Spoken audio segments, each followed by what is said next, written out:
in the East. Lakers, Clippers. In the East. In the East. I'm going to start with the East first, since the sun rises in the East. It says in the West. I'm going to start with the East, Skip. I mean, watching KD, and I understand that the concerns that people have, Skip, because the Achilles injury is a very serious injury. Is it the more serious of the injuries of any professional athlete? But Kevin Durant is not a 250 pounds, 270 pound center.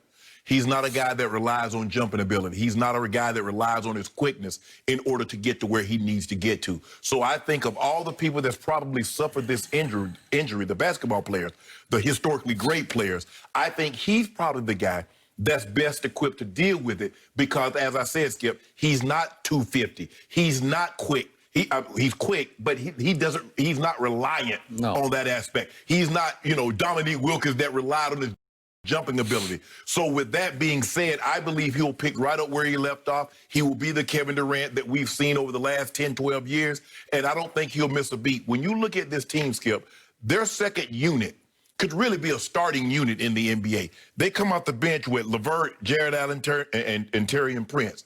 That's their second unit. So with that being said, I'm going to say I like the Eastern Conference Finals to be the Bucks and the Nets. And I'm going to say Brooklyn in 6. I'm going to give you, I think Giannis will get a couple more games than what he normally does. In the West, Skip, you have the really? Well, the sun sets on the Lakers, right? No, don't do that, Skip. Suns have gotten better, but I still think they're a piece away and maybe a year away. The Nuggets, the big question I have for the Nuggets is Michael Porter Jr. Did he have enough time to get into the weight room, and is he going to take it serious? And you got to understand, bro, every time something goes wrong, it's not your opportunity to go to Zoom and says, I need more opportunities. Golden State, Skip, I thought Golden State with Clay, but I never really saw them as a viable option to the top 1 or 2 seeds. And so now that brings me down to Portland. I think Portland's going to be okay. But do I think Portland's ready to take that next step and get to the Western Conference Finals? I don't believe they are. So I'm going to go back to the 2 that we thought would be there last year. I'm going to say the Lakers and the Clippers battle it out. And I'm going to say the Lakers win in 6 to meet the Brooklyn Nets in the NBA Finals because we want our get back. KD got 2 of them things from us. So we need our get back. So I got the Lakers. Got the Lakers again. Yep. Okay. I'm shocked by your prediction. I'm actually, truly, honestly, authentically shocked that you did pick the Nets on the other side. Yeah. That means that you are actually displaying your hidden respect for one Kevin Durant, who is the best player on the planet. No, Skip, I've always had respect for Kevin Durant. I mean, just because I picked him, that doesn't mean I believe he's the best player on the planet. When you look at what they have, I don't know if anybody else have that kind of depth that can match him. Philly has, we're going to see what Ben Simmons and Joel Embiid's going to be with Tobias Harris. But do they have the depth? And that's what Golden State, Skip, that's how Golden State beat people so many years. Their second unit, if they had a lead, the second unit expanded the lead. If they were behind, the second unit cut into the lead, and when the starters got back, they were either tied or in front. The Nets have that same type of firepower. Okay.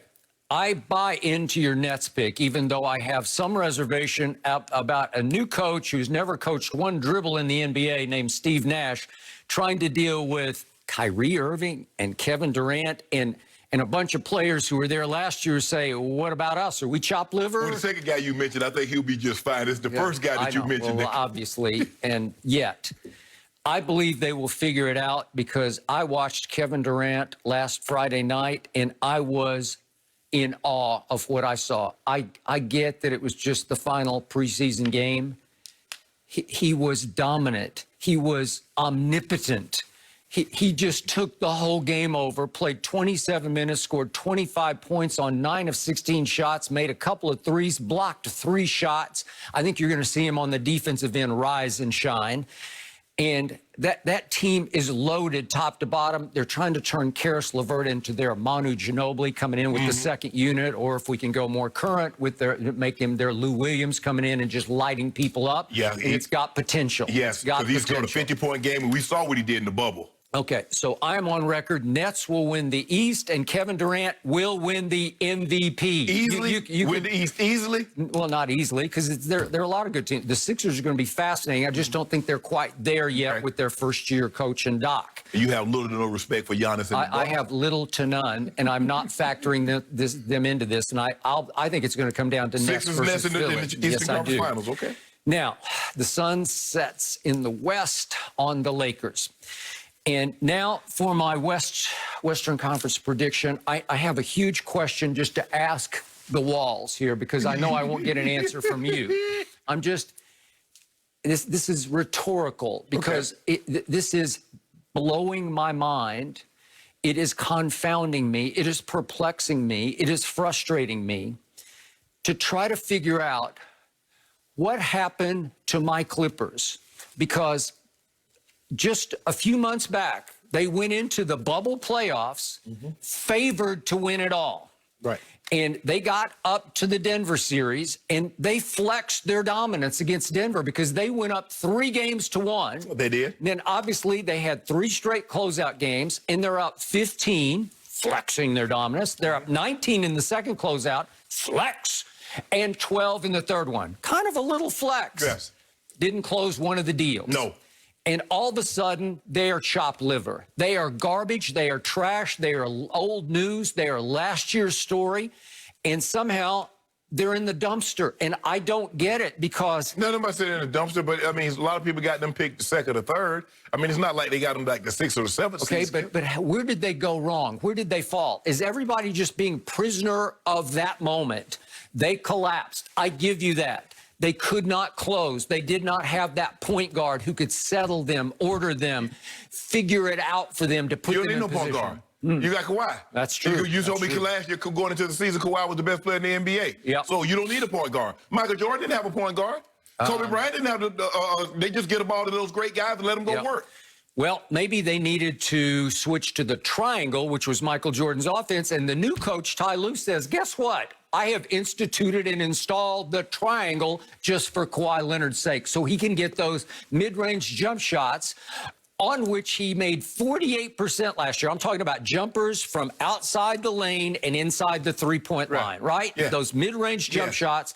Nobody shoots them better except Kevin Durant. It's Kevin Durant, my guy, Kawhi, and this side of Michael Jordan, nobody has shot them better than those two. Well, first of all, Skip, this notion that it was the offense, the triangle, that made Kobe and Michael who they were. It could have been the triangle, the rectangle, the hexagon, or the circle. When you have a historically great generational talent, transcendent talent, they supersede whatever offense or defense you may put them in. They both swore by it. And they said it put them in more positions to have quality shots than any other offense they were ever in. Do you know the number? Did you remember the numbers that Michael averaged before he got into the triangle? Sure. Do you know how many championships he won in the triangle? That's what I'm saying, though, Skip. Okay, you can say that it helped him win championships, but to say it made him a great player is not true. Okay, so I'm asking, how did we flip-flop somehow from Clippers-Lakers to Lakers-Clippers? The Clippers are tied for second in the Fox bet odds with Milwaukee. But what changed? We won the championship, but y'all didn't. How did you win the championship? What exactly did you prove? I asked the walls. What did you prove? We proved the best team in the NBA. That's what we proved. Think of the huge breaks LeBron got last year. It was so meant to be. The injury gods, the basketball gods said, let there be LeBron in the bubble. And what happened? He got an almost 5-month pandemic break to rest up, heal up, and get ready for a bubble run through the playoffs. And in the bubble, he got a huge break in year 17. You didn't have to fly. You barely had to drive. You could walk to the arena. But listen to the Dame talk. Dame says he believes that's why they also got some of those historic performances, is that guy, it was so easy. Basically, everything was right there. The spread was right there. You ice and you go straight back to the hotel. There was no travel. And so it maybe have benefited some other people also. Well, you make it seem like the Lakers were the only one that were in the bubble. I just know it didn't benefit the Clippers because of as my friend Jared Dudley said a couple of weeks back, those boys did not want to be in that bubble. Skip, that has nothing to do with us because you chose. Skip, you could have opted out. Kawhi and Paul George and all those guys didn't have to opt in. Other players opted out. So you dodged the ultimate bullet that was headed for you last year. You did not have to play the Clippers. You got to play Denver. And then guess who you got to play? You got to play the 5th seed in the East, the upstart, underdog, Miami Heat made it all the way to the finals to play you. And what happened in game 1? The injury god said, Goran Dragic, come on over here. He gets hurt. He's their leading playoff scorer. Bam, come on over here with us, say the injury gods. He goes down and out in game number 1 and is not the same the rest of the games. They end up having to play 2 rookies high minutes, obviously, and one, Duncan Robinson, who's a second-year player, undrafted. They had to play him high minutes. So wait a second. You're playing Tyler Hero and Kendrick Nunn, both rookies, one of them undrafted.